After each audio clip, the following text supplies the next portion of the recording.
Hi there, I'm Nathan from Skoda in Aldershot, and today I will be doing a quick tutorial on how to use the electric folding tow bar.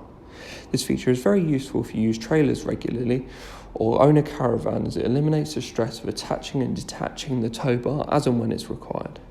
The car I'll be using for this demonstration is a Croc Edition. If you are interested in this particular model or have any questions about this feature, then please don't hesitate to contact a member of our sales team. Providing the feature is fitted to your car, you should be able to see a small button located in the boot. Once you've pulled this towards you, the tow bar itself will drop down from the rear bumper. The orange illumination on the button will also flash until the tow bar is manually locked in place. When retracting the tow bar, the opposite applies. Pull the button towards you and the tow bar will drop. Once it is dropped, then manually push it back behind the rear bumper and it will lock in place. I hope this short video has been of some use to you or highlighted one of the many fantastic features available on our cars. Thank you for watching.